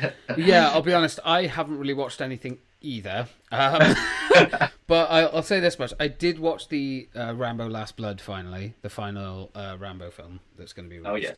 Oh yeah. Shit. If you're gonna watch it, don't watch it to see a good film. Watch it for the blood and the action, the badass fight scenes and stuff. Basically, definitely a fucking graphic and gruesome film. Spectacular effects and looks really good. Sylvester Stallone is his normal charismatic self, just about talking about everything, kind of one-dimensional, I hate everyone kind of character. But it's an interesting take. With, like all of the kind of Expendables crew there. Yeah, it's kind of an interesting take on Rambo because Rambo's obviously was in the war and stuff, so it's like a new take on him. He's old, he's got PTSD, this guy's suffering from that, and he's got to go and essentially save. Like Schwarzenegger, don't it? Yeah, but I mean, it's an interesting one because like I can't say the story's any good because it isn't. But it does have its moments of where it does come through and it does show off that it can be a very interesting. You can have like an action flick that's just basically gruesome and gory, but you don't have to kind of. It's not a bad story, but it's not a good one either. You kind of have to give a shit about the character in the first place if you want to enjoy this film. Yeah. Or you just really like watching people get hurt, like really hurt. Fair enough. If you like, that's like a bit like Last of Us. I'm sure I'm not going to spoil it for anyone because no fucker's going to watch it because this film was panned when it came out. But there's a scene essentially where he stabs this guy in the collarbone and then rips his collarbone out, and you can see it in the sound effects and just the visuals of it. I almost I almost threw up, and I'm pretty good with gore, but that shit was Jesus, rough. how are you going to throw up when you played The Last of Us? No, I'm fine. I've been fine through that. I was shocked. It's alright if it's CGI. I've been shocked to fuck, but you know, it was still, it's still good. But yeah, other than that, I haven't really played anything. Well, I think cinemas are going to reopen in July. Just a bit of, related to the lockdown stuff. I think it's Odeon that said like they're going to reopen in July, so that'll be interesting. Do you think you'll have to wear masks and stuff? Yeah, absolutely. They won't let you in if you don't have a mask, and it'll be kind of like a thing of like there's. Can you imagine how difficult it's going to be able to get into like a viewing or something? Like they're going to be like 6 seats apart. Yeah, they're not going to have the same capacity. Yeah. And you're not going to be selling popcorn and stuff. People are like, "Oh, I'm going to eat my popcorn with a mask on." You're not going to have popcorn. You'll have nothing. If you want popcorn, bring your own. Do you reckon that's going to be the only time they go, you can bring your own fucking treats? Go on. Well, always have done anyway. And always have as well. We're all rebels, we are. To be fair, they don't really check you. In Wales, I think they just... I think they know if they were like, "Can we look for your bag, miss?" I think in Wales, you just get a slap off the woman. Can we look in your bag? Bitch! Yeah. So yeah, that should be a good boom for the film industry and the cinema industry. Yeah, it'd be good because I think when stuff like that starts opening up as well, I think people are going to stop being so pissed off and annoyed at the world, and they're going to come to be a bit happier. Yeah, well, that's what they did during the war and stuff. The cinema was a way for them to escape like all the depression and stuff. Oh yeah, absolutely. So when they start opening up the entertainment side of things, which they already are kind of doing. So. Oh, actually, that is one thing I was going to debate with you very quickly. It is kind of like a news, politics, whatever thing, but it's... Do you reckon, because of the financial debt in the UK and stuff now, obviously building money back up, do you reckon they're actually going to talk to Amazon and Google and be like, "Pay your fucking taxes"? Or do you think they're still going to be like, "No, it's fine, you work for America, fuck you"? I think that kind of elitism will still continue, they're not going to... It's a shame. It's always the rich that are on top, isn't it? So it's ridiculous. They should be paying their taxes in the UK, but they don't. And it's fucking... If anything, they get tax rebates, which makes no fucking sense. They don't pay anything. So, well, yeah, like, Trump only cares really about the money, and Boris and the Conservatives only really care about the money. They kind of keep the big guys rich and the poor guys poor. That's just the ethos of it. But yeah, bullshit. Absolute bullshit. But yeah, we won't focus on that too much. Yeah, that's bullshittery. Yeah. Okay. I think we should move on then. So we haven't got a conspiracy theory. We're not talking about ghosts. We're going to just debate some stuff. Just because I think it could be fun. It's a more natural kind of thing to do in a podcast. It's just bring up a topic, talk about it, and move on kind of thing. Yeah, proper loose men style. Yeah, so proper just off the cuff. So things might last us 2 minutes. They might last us an hour. It depends how we feel about the thing. Well, bloody hope not. I'm joking. I fucking hope not. I've been here long enough, man. So the first one that I was going to debate is about tattoos. And because obviously I love tattoos, but I was going to talk to you about kind of some rules and stuff about tattooing. So, like, what do you think the legal age for a tattoo should be? Out of curiosity, like your honest opinion of it. What age do you think you should be like? Yeah, you can have a tattoo now. I agree with 18, which I believe is the law in this country. Yeah. So. Some places. I don't know. It'd be pretty hypocritical for me to say anything above 15, since my first tattoo was when I was 15. But not in why. But I would say, 18, if not 21. Mainly because I'd say for why. I know it's hypocritical of me because I've had loads of fucking tattoos before I was 21. But the reason I say that, and I'm quite lucky in the sense I had a pretty good head on my shoulders when I was a kid, so all the tattoos I've got I'm very happy with. But there are kids out there who get writing all up their forearm or a really stupid fucking tattoo. But it's because you're young. And I think the rules used to be something like if you were 16, you could have a tattoo as long as your parents signed for it. Yeah. No. I do not care. the mother, the father, whoever can sign for it. That is not going on your body, it's on your child. Your child needs to know they want the tattoo and they're happy with it. Yeah. If they don't like it, no. No. Yeah. Like, you don't know what you want, especially as well. Like, you're not fully developed until you're 25. That's when your brain stops developing. No, I'm 26. I was developed. I'm like, you're essentially going to be the person you are now is the person you'll most likely be for the rest of your life, right? Nothing's really going to change. I'm 24 this year. Sad and lonely. No joke. that's my life, man. That's my life. I'm 24 this year, and like, if I look back now to when I was like 18, when I was having tattoos and things like that, like, some of the shitty ideas that I had when I was 18 or 16 were like awful. If I had them as tattoos, I'd be ashamed. Kind of awful. So Well, I've never really been that much of an impulsive person, so I do have one tattoo, and I got it when I was 19, I think. I'm happy with it at the moment. Yeah. I'm glad I did go through a stage of wanting more, but I'm kind of glad I didn't kind of just act on those impulses and go for another one, because I may have regretted it. Yeah. And I would never get like names or anything, because Yeah, no. I suppose by the time you're 21 to 25, you kind of know who your friends, Yeah. and you're kind of more developed in the social skills to kind of know not to get names, or if you're going to get a name, get it as like something that's not going to change. I think I would only ever get, if I was going to get a name, I would get my mum's name or my kids' names. That's it. Yeah, so they're not going to change. That's never going to change. I love my mum. That's not going to fucking change. I would happily get Marcus's name on me as well, but I've got my back piece is going to have my cousin Marcus, my mum, and my granddad linked on it anyway. So that's another story for another time. But yeah, no, I absolutely agree. Names and stuff are, in my opinion, I would never have that. I would never have my partner's name on me or anything, mainly because that shit can change very quickly. I have got tattoos on me. Like, I've got a shared tattoo, like the one on my middle finger. I share it with my mate Ben. He passed out doing that tattoo. You bitch. But yeah, I've got a tattoo on my wrist, obviously. You know the story behind this one. But I don't hate it. I still love it. You'll have to do a YouTube video, like a tattoo talk. Oh, I'd love to do that. Because the weird thing is like, I'm actually, there you go. This is my question that I'd give to you then, Sean. What advice would you give to someone if they wanted a tattoo? Like, they've just turned 18, they're legal now, they can go and have a tattoo, they can get whatever they want. What would be kind of your advice to people with tattoos? Well, I guess number one, don't let it be a name to start with.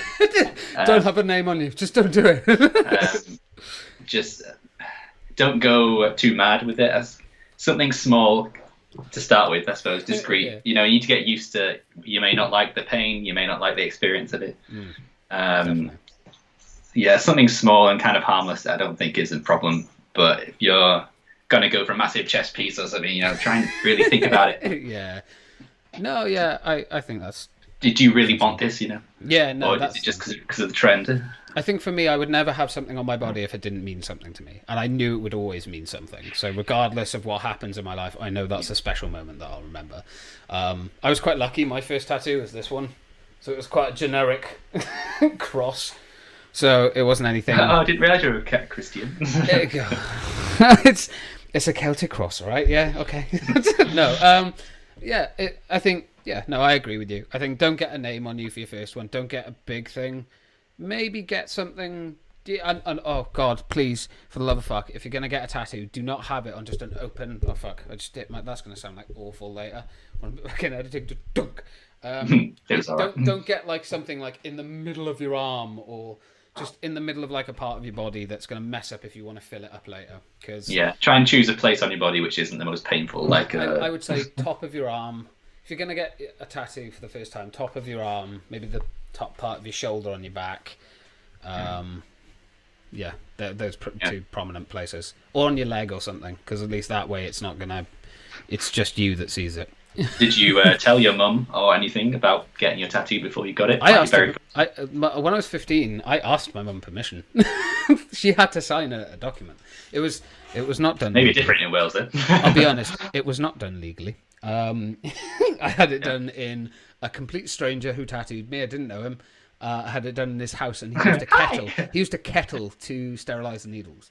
I would never advise someone ever. I was so lucky with my first tattoo. Go to a professional place as well. Absolutely, yeah. Don't get it until you're 18. It's not worth it. Like, the risks are way too high. Like, if you get an infection, you're fucked. Like, I was very lucky. I didn't look after my first tattoo. I didn't wash it, and like nothing. I completely fucked it. And yeah, it's still to this day. The color has stuck. It looks fine. It's not ugly. You know, it's just a bit wonky. But yeah, no, I got very, very lucky with my one. But yeah, no, my mum knew. I asked her before I had it because the guy was like, "I'm not going to tattoo you unless you get your mum's permission." So I was like, "Oh fuck," you know. So I rang her up. I was like, "Hey, mum, you know, can I get a tattoo?" And she was like, "From where?" And I was like, "Well, this guy's house." And she was like, "A guy's house? You taking a piss?" And I was like, "Please." I remember I was begging her on the phone for like half an hour. And she was like, "Yeah, sure." So I had to go back. I got her to sign like her signature and stuff. And he even went on the phone with my mum and was like, "I'm just putting like a cross on him." Like, explains that he was a nice enough guy, but it just wasn't like a sterile or safe atmosphere. Like, I shouldn't have done it. I think it took like 3 hours. Didn't feel it. He was very good as the tattoo. I got lucky. Like I said, I got incredibly lucky. I wouldn't advise anyone doing that, especially at 15, because when I went to school then, because the reason I knew about it was one of my friends in school had got tattooed. He had like writing up his forearm, and it looked horrendous. And it was there was 2 words that were misspelled. So, that's still on his body to this day. Yeah, this is why words are not great. Yeah, no, be very, very, very cautious with words. I mean, I got words on my hand, but I got again. I don't know who's doing it if he might be dyslexic or something. Yeah, no, absolutely. But yeah, no. When I went to school, we both got called to the office, and when I got called in, the headmaster was or the headmistress, I should say, was kind of like, "Where's your tattoo then?" And I sort of showed her my arm. She went, "Oh, at least you had it in a place where I can't see it." Yeah. And she went, "At least," and this is a quote. This is a fucking direct quote. My head teacher. I was 15. She went, "At least you have a nice tattoo." Where'd you get that done? I was like, myself. Again, everything for some reason that like with my tattoo when I was 15, it just added up. It was pure luck. You know, I was very, very lucky to have someone that at least was passionate about tattooing and wanted to make the design look nice, and you know, didn't act like a twat about it. He was very careful with how he tattooed me, where he placed it. It was just unfortunate I put on a load of weight and lost it. That's why it's crooked. But yeah, no. My other thing would be like research your tattoo artists as well. Like, I know it can be exciting when you want to go and get your first tattoo if you love tattoos or whatever, but research. If you're going to someone, look at their portfolio, look at their work. Don't just be like, "Oh, can you tattoo this on me?" It won't turn out well. If they don't do that style, it's going to look like ass. So, and let them have creative freedom. Fuck. Yeah. I suppose, and one more thing to add is if you're 18 and you want to get a tattoo, think about where you want it as well, because I know a lot of older generations will say, "Oh, you know, you can't be getting jobs when you're looking like that." If you're starting like a career, I suppose you kind of want somewhere you can cover it up, you know. Yeah.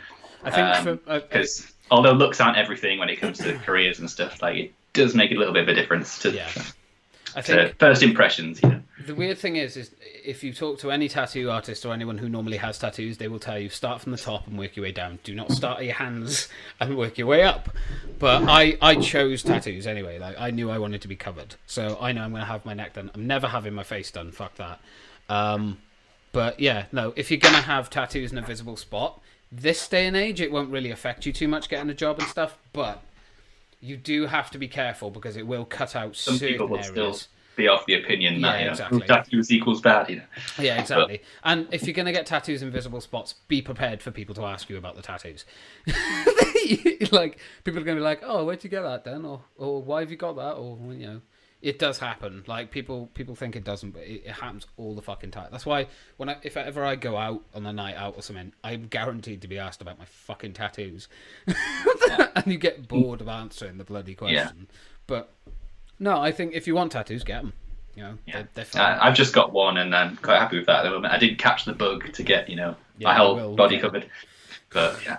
But I think this is the weird thing. Ever since I was like really young, like 10, I was like, I'm going to be covered in tattoos. My mum was like, "You're 10. You don't know what you want." And I'm 23 to this day, and I'm still like, "No, I will be covered." Like, if you love tattoos, there's nothing that's really going to stop you, but make sure what you've got is what you love. Yeah. Did you used to get the little head tattoos? I used to draw myself in school. I used to cover my arms, everything. I'd get people, like friends that were good at art, to cover me in them. Just like all your exam answers. Can I borrow you out? What's that, James? It's no tattoo. The It's answer Pythagoras' theorem. why does it say 2 and then the answer word? Oh, it's just coincidence. Wash it off. I can't. It's a tattoo. Get away with it, you know.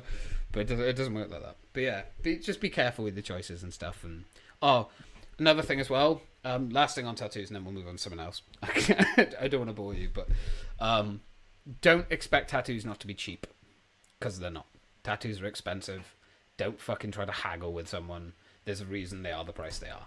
Just Obviously, the bigger they are, the more expensive. Yeah, be respectful as well, because a lot of tattoo artists could charge a fuck ton more, but they don't. So just be respectful with it. And polite. Yes. Anything that comes to mind that you would like to have a discussion about? Because I've got other stuff, but just in case. I've got one, but it's like so different. Like, go on. No, I like this. I like in this. this thing. I like it being different. Yeah. Right. Oh god, it can't be that bad. Come on. Right. Life after death. Oh, okay. Do you believe in life after death? I suppose I'll start like from a religion aspect. I'm a Catholic, so that plays a part in it. So obviously, I loosely believe in like heaven and hell and stuff like that. That's going to shock some people that you're Catholic, by the way, with some of the conversations we have. Well, religion to me is a bit like lockdown rules. It's open to interpretation. No, that's fair. That's fair. That's fair, man. I like that. But yes, yeah. So I loosely believe in like heaven and hell and stuff like that. So I believe like there is a kind of paradise where you can go to after you die, which has got all your favorite things, all your favorite people, your favorite place, and that is where you've earned the right to be there if you live a good life. Oh, okay. Fair. What do you think happens when you die?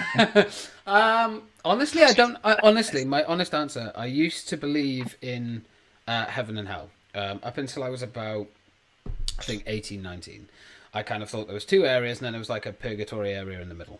That was my belief. Now I don't know. I definitely believe in an afterlife and ghosts. Obviously, we've talked about that. I'm very, very fucking believing in that, and I really, truly believe that's a thing. Do I think there is a heaven and a hell? I would personally say no. I believe more in reincarnation, that you come back as something else to give back to the world. I think you come back as either an animal or another human to try and, live a different life and a different experience. I think that's kind of why people have like these weird... I know there's like documentation of people saying they remember their past lives and stuff. There's never been any evidence of it, obviously, but as far as I know. But yeah, no, I kind of believe in reincarnation and kind of spirits and afterlife. That's where my belief is. Yeah, I do like that kind of reincarnation kind of thing. What would you be reincarnated as? What would you like to be? If I had a choice, I don't know. I would either want to come back as a human, like another person, but completely different. I'd want to live a completely different life and different experiences. Obviously I wouldn't remember the fucking past one anyway, so it's not like it would matter. Or come back as like an animal, or a part of nature. I know in Buddhism they truly believe like cows are sacred, and you've got like trees and things. They're very passionate about that, and so I'm very much on that end of the spectrum, I would say. Yeah. What kind of... So, is it just, like, sort of your religion that made you have those... Or kind of led you to those beliefs, I should say. Not have, but kind of led you to... I suppose... it's kind of drilled into you, I suppose. And I suppose the whole religion came from my dad's side. I mean, my mum was also Catholic, but not as strong as my dad. Like an Irish mum, an Irish gran. And Irish should be Irish. He's all the top Very of the world strong. at it. Used to go over at Christmas and we couldn't open our presents till we went to church. Yeah, you have to go to church first and then you get to open your presents from Santa. My mum was like, "Oh, I don't like this," but my dad was into it. So yeah, that's where the kind of religion came from. But yeah, I suppose, I just it's just something you believe, I suppose. Yeah. Having a bit of faith and thinking there's a higher power. And bit of I like the idea of having a heaven. Yeah, I think that's the thing. Is it's like I've always said, like people are like, oh well, because I passed RE in school and people were shocked at it. They were like, how did you pass RE? You of all people, James. I'm like, cheers. No, I find it fascinating learning about all the different things that people believe in. And I think it's more interesting to be educated on different opinions and views, because then it's easier to make your own kind of beliefs and your own views of stuff. So there's stuff from Christianity that I actually sort of listen to. There's stuff from Buddhism that I listen to. Like, I'm not a religious person even in the slightest, but it's kind of things that I think are fair and I think I like and I believe in. It's like, if someone else has a different view from me, I don't see why that's a problem, you know. Like, I think everyone's entitled to believe what they want, and, you know, more power to people who want to believe in stuff. A lot of Christianity and stuff like that, the like disciple, well, the commandments, that's the one. They're basically I forgot what they were for a second. It's basically like loosely based around the laws of this country anyway. So like, it's just basically principles to be a good person. So yeah. Yeah, fair. But there are, like, as far as like God is concerned, I don't know if there's like I kind of have trouble with believing in it, in his kind of, I don't know. It's kind of difficult to say. Yeah. But there are kids with cancer on this planet, you know. So like, how does that link in with his vision and stuff like that? So there are aspects I don't agree with. Yeah. But you know, you take the good stuff and apply it to your life, and that is. I think that's the thing, isn't it? That is what religion is. It's like how, like, I have friends that are Christian. I have friends that aren't. I have friends that are different religions, and some are much more questionable. But I think that as long as you're not hurting anyone, you're entitled to believe what you believe. You're entitled to your opinion. That's all part of freedom of speech and all that stuff as well. And I think, why, if you're not hurting anyone, why is it a problem what you believe in? That's where my question comes in. Yeah, if you're one of those assholes that's going to walk up to me and come up to my house and be like, you should join this religion because we are special, then you can fuck off. But, you know, I've sat and had many a conversation. I've gone to church, like, and I find it a fascinating thing. Like, it's not something I could do every week, but going every now and then, I find it to be quite a relaxing place to be. It's so calm, and there are things that obviously happen within every religion that I don't agree with. Yeah. But you know, that's not the reason I have these beliefs. Yeah, that's just the extremists and the 1% that give everyone else a bad name. Yeah, exactly. Like, and you shouldn't just focus your beliefs off of 1% of idiots. You know. What was I going to say? Oh yeah, there are like putting the religion thing aside, like the groups that brings a lot of people together who are nice, and I know my granddad's part of this like bowling club, which is like, it's set in a church hall or something, and he says like the people there are so nice, like they do anything for you, they check in on him because he's on his own. So it's like a community around it as well. It's kind of bigger than almost the faith itself. Yeah. So yeah, there's good things around it as well. Yeah, I think there's good and bad to everything, but I think people sometimes try to make things out worse than they actually are. Oh yeah. Which I find to be just weird, but you know, that's just my opinion. All right, shall we do a 180 and do a different topic? Yeah, no, my next topic is actually it's ironic after this one, but sexual education in school, yay or nay? Or to put it differently, I guess, should sexual education in school be mandatory and done more than just put a condom on a banana? Use a test tube. Yeah. Well, they never actually did that for me. Because out of curiosity, what was your, and I'll say mine as well, but what was your kind of sex education growing up, like in school and things like that? How did you learn about that side of, you know, living? Literally, the teacher comes in, closes all the curtains, puts I don't want anyone seeing that. a VHS player in front of you. You can play a video of like this. The penis goes in the vagina. Oh, you had a video? Yeah. We didn't even have that. Well, it was just like not cartoons, but like images, not real people. Yeah. But you know, it's just illustrations. Like a animated thing of like, you know, it happening. You would hentai? Not that kind of thing. Yeah. Scientific hentai. But yeah, and then the teacher would walk back in after the video finished and was like, so, any questions? And everyone like, mad.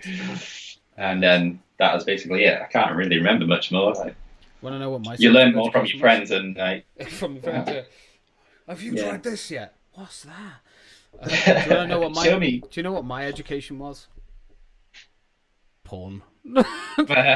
That's honestly, that's God, the you truth must of have it. a degree in it by now. That's the fucking truth of it. Like in school, the closest we got to sex education was one fucking lesson through my entire schooling. By the way, this is 16 years of schooling. One fucking lesson, and I think I was in like year 10, and they were like, here's a banana. Imagine this is your penis. That's a great start already. Imagine your object down below, the thing you pee out of. And girls, a man's thing is a banana. You can chew it. No, you fucking can peel it can't. back and then eat the inside. Yeah, no. Slip the condom up. There you go. That's how it works. Any questions? No. Fuck off. We're going to carry on. Derek, put your hand down. I'm not telling you anything. That was it. It's such a taboo subject still in schools, and I don't get it. I had to learn through porn and stuff like that, and I had an incident when I was 14 where I was put in a position with a girl that was 2 years older than me, and I had no idea what I was doing. I wasn't prepared. It was a very uncomfortable situation, and yeah, I think I don't understand why I wasn't taught about it and why I wasn't prepped for it. Like, why is it so taboo? Everyone does it. It doesn't matter who you are. Everyone does it.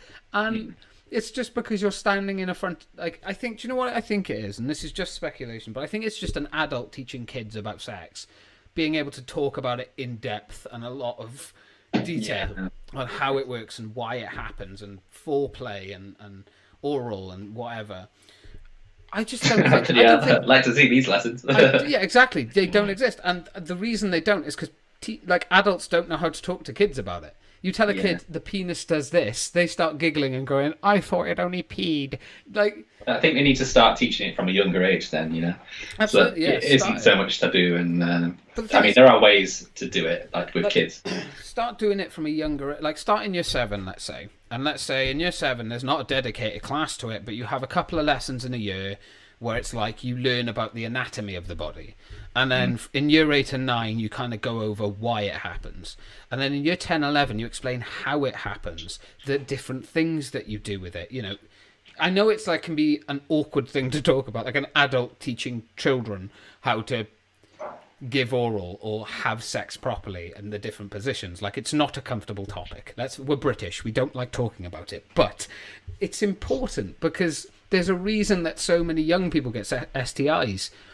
Because they don't know. They don't, like, they just watch porn and go, that's safe, that's clearly how you do it. And it's like, no, there's no condom. Fucking wear something. Yeah. And these two, like, refined actors and stuff. And that's another thing then. It leads on to people thinking they have to look a certain way. Oh, that man has a six-pack and looks like the Hulk. I need to look like that. It's like, and then girls are like, oh, I need to be super skinny like her. And it's like, no. Yeah. No, no body hair inside. You can still have sex no matter your size. no matter your weight. Like, that doesn't play into it. Like, there are limits. Don't get me wrong. Like, but it's, I know it's a tricky one. I get it. And it's not easy to probably implement it into schools, but it should be something that's talked about more, I think. Moving swiftly on. No, I'm British. We can't talk about this, James. It's not normal. It's not okay. You didn't approve this with me. This has not gone past the approval process. No, it's good to talk about it. I think just in like, I think another part of it as well, just quickly before we move swiftly on to something else. But I think now, especially more than ever, like gay and lesbian and the trans community and that kind of stuff, that should be talked about in sex education as well. Yeah. I think it can be quite confusing, don't get me wrong, especially if you're younger, but it's such an integral part of everyday life now that it has to be taught. And can you imagine if you're taught from a young age about this stuff, imagine how much less bigotry there would be. Imagine how much less isolation to certain groups there would be, because it would suddenly be normal. Oh yeah. Like, I know. In school, when I was in school, it's like literally, you didn't exist if you were like gay or anything. It's like the word gay was used as a bad word. You kissed a girl, that's gay. That kind of shit. Yeah, you're gay. It's like so that's not something that you need to grow up. That doesn't add up. I kissed a girl, so I'm gay. That makes no sense. Gay. Like, I think for a while there was the joke like, oh, if you're a boy, you're a lesbian. That is not how it works. Like, I don't know. There's a lot to it, man. I think it's a much more important thing that should be talked about more personally, in my opinion. But it should be a whole subject in the syllabus. Yeah, absolutely. From a younger age, like year 6, 7, they should be starting to, well, maybe even younger. I think there are campaigns to do it from younger than that. So, like I said, I think year 7's a good place to start. 8 and 9 is kind of starting teaching how it works, and then 10, 11 is like in depth kind of. You have to know this stuff because it's what's going to keep you safe, what's right, what's not right, what's okay, what's not okay, what's normal, what isn't normal. Although there is no such thing as fucking normal, but you get where I'm going with it. Like sensible stuff and unsensible stuff. Like don't have sex on the Leaning Tower of Pisa. You're probably not going to get out of there without being arrested. But don't do it in public. People might see you. yeah. But yeah, I don't know. That's kind of my view on it. Yeah, I think definitely teach it more in schools and all aspects of it. I know there's like protests like you can't teach LGBT things to my kids, but it's like so grow up, get into the 21st century. That's like men who just don't like the idea of their child being gay. Yeah, and elitist Christians. Yeah, and don't get me wrong, mums that don't want their little boys to learn about it. It's like, do you think he's always going to be a mummy's boy? Because there's certain things he can't do with you. Unless you're a sick fucker. Yes, to have the Oedipus complex or whatever. Yeah. Okay, shall we do like one more topic? I think you feel free to choose one because I don't have another one. Yeah, I can grab one quickly. So we've done an education one. We've kind of done a social one, I guess. Did you want to talk about the death penalty or something? Or? Actually, that is one on here somewhere. Let me try and find it because I got like a list up. The death penalty should be abolished. I'll be honest, I have views. I have views, but go on. Well, ultimately, I would say. Wait, what was the question? Should the death penalty? Should the death penalty be abolished, like completely gone, never to be used again? Or do you think there's circumstances where it could be used, or should be used even?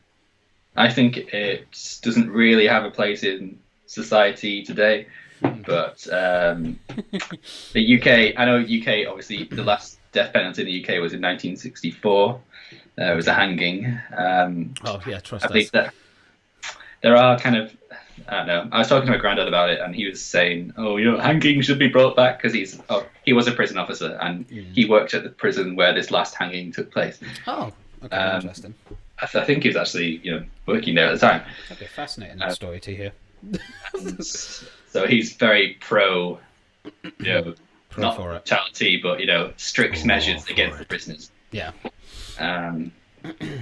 So yeah, he thinks the death penalty should come back in this country at least, because it's just ultimately a good deterrent for crime.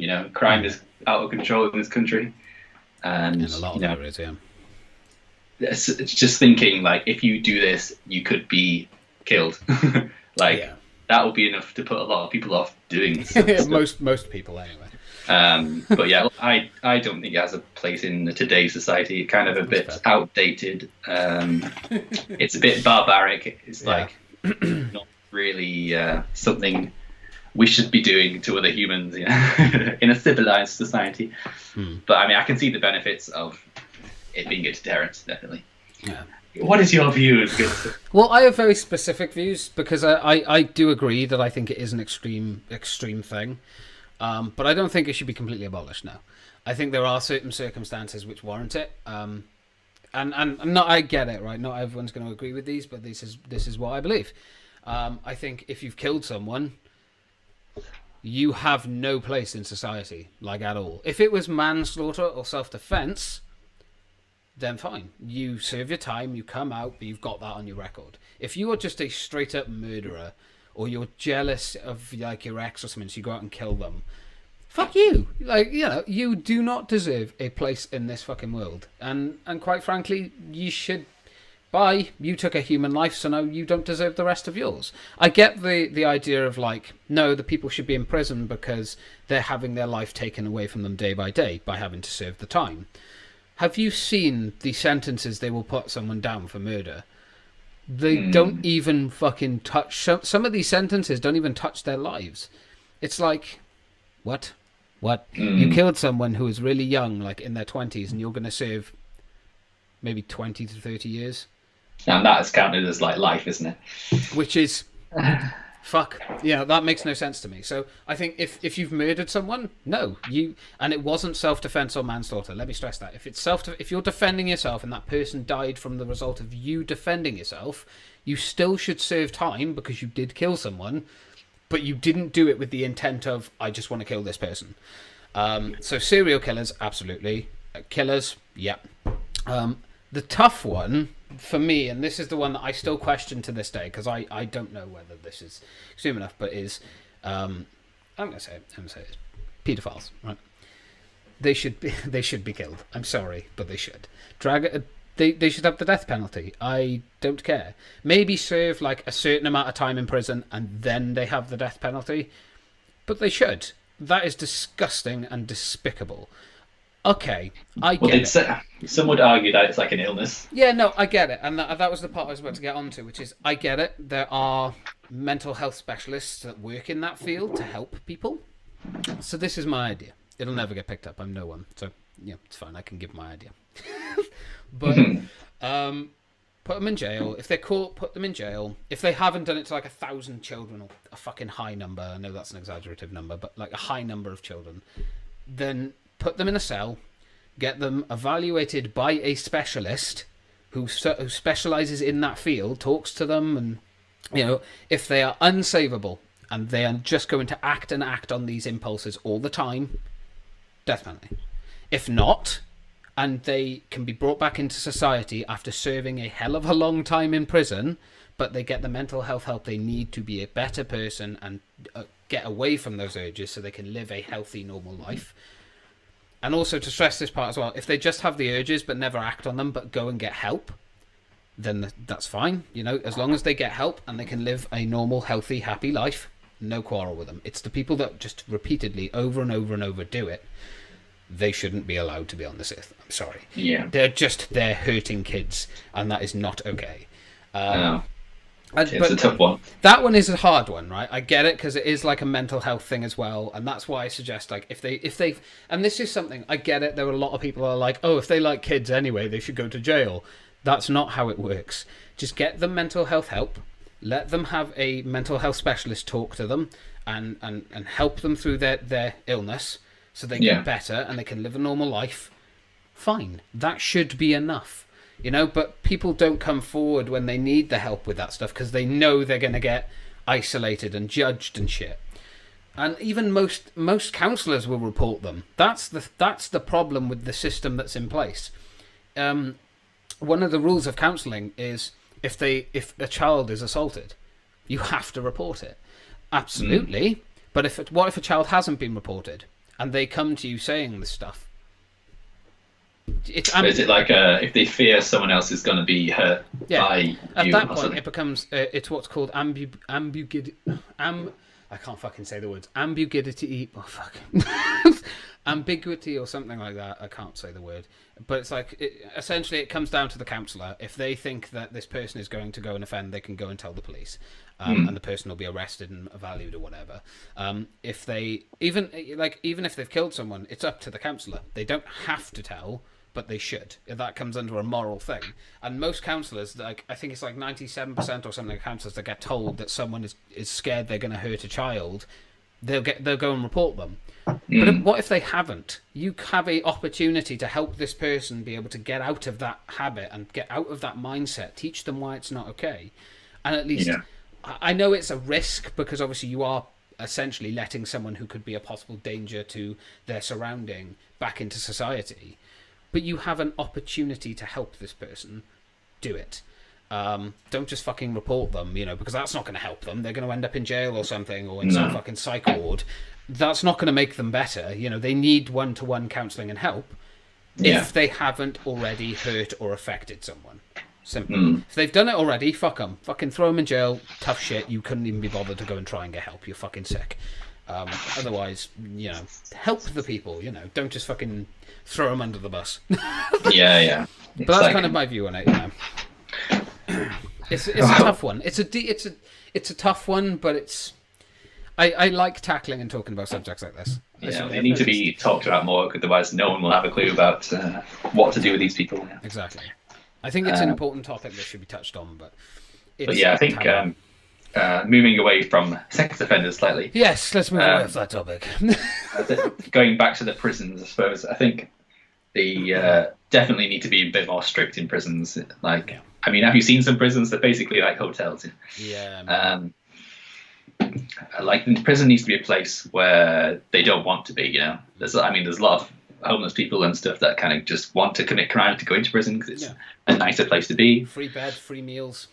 Yeah, I mean, some of my family members work in prisons, and they get access to Wi-Fi, they get a little job, they get everything. Free meals a day, you know, and if they're bad, they get 30 minutes less internet. That's the punishment. So prison needs to be a place where they really kind of fear going, you know. I think rather than death penalties, I suppose. I don't know. I think it's like a double-edged sword as well, though, because they're so understaffed in prisons that they just kind of give the prisoners what they want, so they don't riot or get pissy or assault someone. Like, that's happened so many times. And unfortunately, I know your sister works as a prison warden, right? I think it is a sad thing, but it happens a lot. It's female wardens and stuff are treated like shit by the inmates half the time. I don't know if your sister has any horror stories or anything. Well, but like they're like wolf whistling, and because they're predominantly, and it's not fully, but predominantly, if you go to a prison, you're gonna see segregated women and men. They're not going to be together, and most of the time, because of how understaffed they are, they have to put women on men's stuff as well. Yeah, and that can turn bad. And it's the same for putting men on female wards, you know. So yeah, she works in an all-male prison. It's not like the highest category offenders; it's like kind of lower ones. Yeah. But she kind of would say a bit of the opposite. She would say that there's a bit of a bro code in there. Like, you don't shout at women, you don't do this to women. Respect for them. If someone wolf whistles at her, she'll find that the other inmates come to her help almost. Yeah. Whereas men are a bit like ready for a bit of a fight, you know. Yeah, I think the weird thing about it is like, I think that pretty much only happens in like really, really bad prisons. So like, if you go to a place where it's serial rapists or killers and things, that I think at that point they don't care because they're already fucked, so they don't care. But like, as your sister working in like a low level kind of one, they have more respect and much kinder. But yeah, no, I think it's still understaffed. They should definitely. A wild prisoners. I mean, she's been strangled. She's been hit and like restrained and stuff. Like, she has to restrain people on a weekly basis, I would say. Yeah. But there's like an alarm they can sound where a group of them can just come together and attack. Well, not attack, but restrain this prisoner. Yeah, they can't say attack because then that's helping. Before they even lay a hand on the prisoner, they have to turn on their chest camera. And no, that's the thing. I'm going to put my hand on you now. That should be a thing that's in place anyway. Like, before they even, the moment they get into work and they get into change their uniform, camera should be on them and should be turned on. Simple. Yeah. That way, if you put your hands on a prisoner, there's evidence that you did it for self-defense. Yeah, that's why they do it. Fucking simple. You shouldn't have to turn it on halfway through and be like, "I'm gonna put my hands on you." No, fuck you. Yeah, because the amount of prisoners that are quite wealthy and they have lawyers and stuff that will do anything to take the prison officers to court and stuff. That's so stupid. Yeah, so that's why they have to wear these cameras. I think body cams for any kind of officer, whether it's a warden, whether it's an officer that works out in the field, whatever, it doesn't matter. Yeah. You have a body cam. You have a body cam on, and it is turned on at all times, 24/7. I don't care if the battery dies. You have another one that's in there. You fucking put it on. Simple. And they check it on the times to make sure that they did turn it back on at the right time. Yeah. Simple. It's not hard, but it's expensive and it's a pain in the arse because then there's more jobs. Underfunded, understaffed, under everything. Exactly. I think something like police in like America and Wales now are being told they have to cut budget again. Stop cutting the fucking budget if you want them to do a better job. It's as simple as that. They can only do so much, and if you want them to cut the budget, but you want them to wear body cams 24/7, are you going to pay for that, government? Yeah. Yeah. It's impossible, So one of the bad things. This isn't really that related, but one of the awful things they do in prison to some of the prison officers, like the prisoners, they all kind of shit in a bucket and piss, and then they say one of the officers is going to get like dunked or something. And then someone will kind of sneak around and then like throw it all on one of the officers. Damn, that's grim. That's grim. Yeah, but my sister actually foiled one of the plans to do that. So she said, "What the hell are you carrying?" And she like managed to stop this guy from dunking one of the other officers there. That's disgusting. That's something that they do. happens. That happens. Like a thing that happens in prison a lot, which I know a lot of stuff that happens in UK prisons is kept on the hush hush, especially when it comes to prisoner on Oh prisoner. yeah, you never hear about that. Prisoner on prisoner, you never hear anything because snitches get stitches, which is fucking just part of it, I guess. But yeah, feces and urine and bodily fluids. That shall we is their say. weapons, you know. Yeah, bodily fluids. I mean, I'm sure there were horror. I know I've watched documentaries on it, and there were horror stories from women like, oh yeah, no, we'll be told there's like something going on in a cell, and we'll get there, and then this guy's jizzing on us. Like, it's so disrespectful and disgusting. It happens, but and it doesn't just happen to women either. It does happen to men as well. Like, it's more often you hear about the stories about women because it's that thing of like gender and whatever. But it happens. It doesn't matter what your gender. I don't think. I think they just kind of do it because they know they can get away with it, and it's like a disgusting shock thing to do.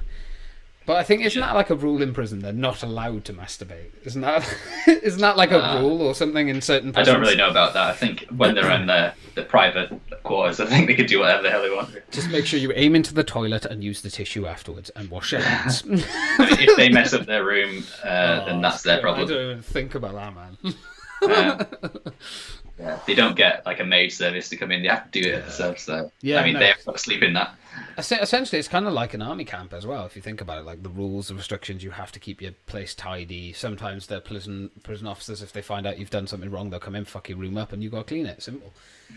Although that, again, is something that's kept on the hush-hush. You don't really hear too much about it because that's technically an abuse of power. But yeah, no, there's loads of things that probably happen in prisons that don't get told. Oh yeah, and they're so underfunded, understaffed, like we say, and they're not just prison officers. They're like pastoral care, they're mental health specialists. They do everything for these prisoners. So. Yeah, they do a lot of work and not much pay out of it either. Like they're skint. Yeah, that is that. That was a good one. I like that end, like this ending part, like just talking about random subjects and topics and stuff. I like that kind of thing.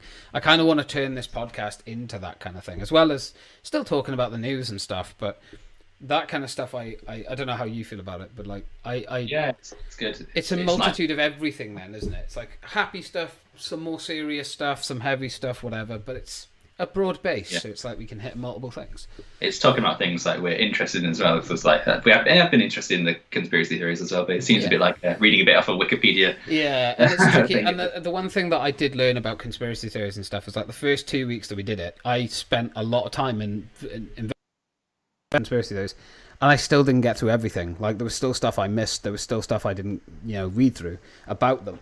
Well, it gets to be a conspiracy theory. It's been going on for years and years and years, and exactly. And there's so many different evidence and things that you've got to really summarize it. Unless you're focusing a lot of time onto that one thing, it's impossible to go through everything. There's things you miss and misrepresent sometimes. So it was just nicer just to do this. So anyone who watches it, let us know if you like this format or you prefer conspiracy theories. We will. Yes. Maybe we'll still have like conspiracy theories every now and then, but it won't be like a big staple thing at the end. It'll be like a thing we go over and be like, "What's your opinion on this thing?" Without any context or evidence. But yeah. Oh. We're always evolving this. This is always evolving and changing, and that's why I've got a new mic. It's why I'm hoping to do more kind of stuff, having people on like we had my cousin on earlier. That was just random, by the way. That wasn't planned. No. That's why it was so fucking unorganized and awful. But I want to do more stuff like that. Next time Sean's down, we'll have like a proper podcast face to face, cameras. Yeah. You'll have a nice posh microphone as well. Yeah. It'll be wonderful. So yeah, if you guys like this format, let us know. If you want to join us on, let us know. And again, if there's anything you ever want us to talk about or any questions or topics, let us know. It'll be beautiful. So yeah, I think that's a good time to end it. Yeah, no, that is it, man. We have nothing else to talk about. So yeah, if you enjoyed this episode, remember to smash the like button. Thank you very much for watching. Again, thank you to Sean for joining me for this episode. As always, it's always fun. Oh yeah, thank you. Love you very It's much. great to be here. It's always fun to talk to you about Yes. about some dark subjects and some more awkward subjects because we're British. Some funny ones. And we're so awkward and British.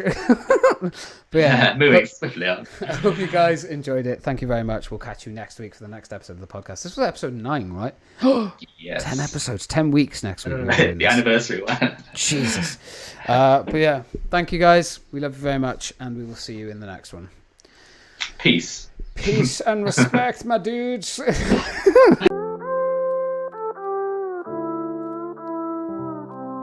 I am who I'm meant to be. I am who I'm meant to be. Over and out again. My future needed clarity.